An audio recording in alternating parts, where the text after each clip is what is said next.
Greetings, Chem 110H, Dr. Bevilacqua here. I wanted to go over a little bit of a background on redox reactions.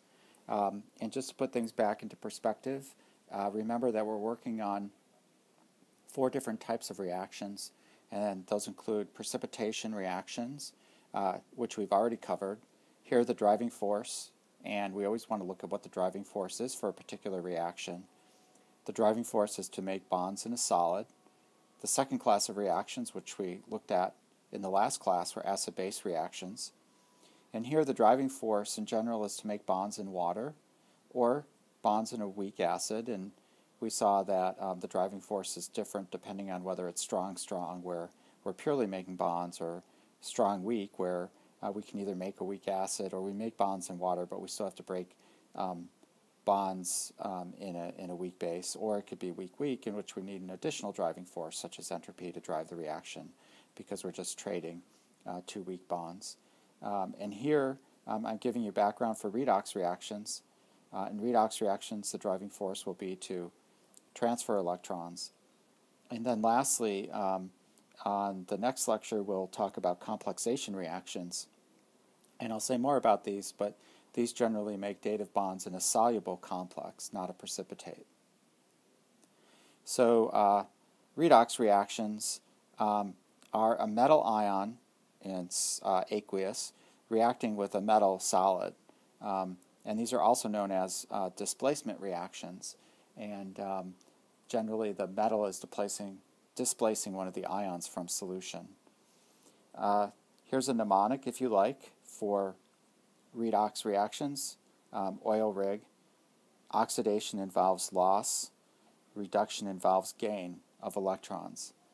So on this page, I'm going to give you a sample reaction, and this is between chromium solid and cobalt aqueous. And so when you see a problem of this type, what you're going to do is consult table 9.6 in the text, which is an activity series. In general, or always on a quiz or an exam, you'll be provided with that table. You just should be familiar on how to read it. And also some of the big trends, which I'll give you in class, but that the most reactive metals, like the alkali and alkali earth metals, are at the top, and the least reactive metals, like your coinage metals, are at the bottom. So here I provide just a tiny little portion of that table in order to just help you work through one problem, and we can see that chromium is above cobalt in the series, which means that chromium is more easily oxidized. So when we see this sort of a problem, we know that chromium is more easily oxidized, and this reaction will go and the chromium will get oxidized. So what I'm going to do is write down, I'm going to go over here and consult and see that chromium wants to go to the +3. So I'll go ahead and put that product down. And of course it's in solution because it's +3. And in that process, chromium displaces, we say, the cobalt ions from solution. So they come down or out as cobalt metal. So I'll go ahead and write that down. And that looks like a balanced reaction. We have equal number of chromiums on both sides, 1, and equal number of equal number of chromiums on both sides here and here. Equal number of cobalts on both sides here and here, but you can see the charge is not balanced. On the reactant side, the overall charge is +2, and on the product side, it's +3. So in order to balance that, what I'm going to do is put a 3 in front of the cobalt here, and I'm going to put a 2 in front of the chromium. Now the charge is balanced. It's 6 on both the reactant side and on the product side, but I need to balance the coefficients. So I have a 3 in front of the cobalt. I need a 3 over here. I'll go ahead and put that in there. Let me create a little bit of space first.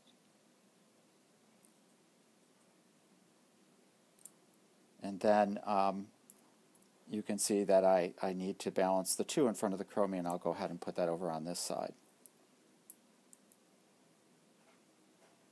Okay, so now that that reaction is balanced, and just a couple quick definitions here.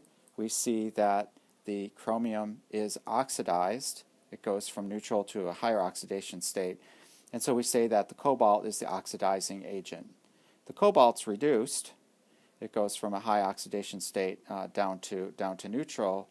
And so we say because it's reduced, the chromium is the reducing agent. So be familiar with those particular terms. Okay, and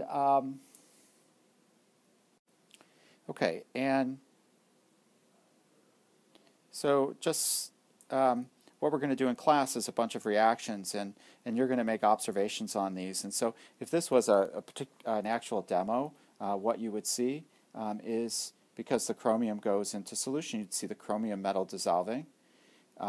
You'd see that the chromium displaces the cobalt ions from solution. You'd see the cobalt precipitating as a solid. And just to remind you, it's important to pay attention to balancing charge. Just a couple more quick reactions to look at. Let's ask the reverse reaction of the above. And if we go ahead and we were to ask, does this reaction go in reverse? I take the chromium ions and write them on the reactant side, and I take the cobalt solid. Well, because the reaction goes to the right, it's not going to go to the left. So I know this is no reaction.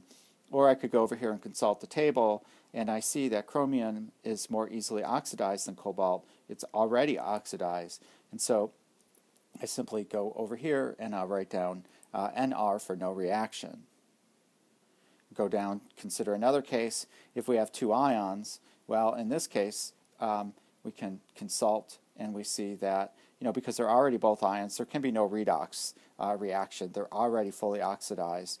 And so it's impossible for one of these to act as an oxidizing agent. So as I said, it's always between a metal and a metal ion. You see two metal ions, there's no reaction. If you see two metals, also there's no reaction for similar reasons. And we can summarize all of this in a nifty little table, which I have here, in which we look at what's happening with the chromium solid, chromium aqueous here on the left, and cobalt solid and cobalt aqueous. And we know first off, if we have two solids, there's no reaction. If we have two ions, there's no reaction. And then one of these reactions is going to go, and we saw from the above that it's going to go when we have the chromium solid combined. We'll go back up here and just take a quick look. When we have the chromium solid combined with the cobalt ions. So that would be here. There's a reaction. And then the other case where we have cobalt solid with the chromium ions, there's no reaction.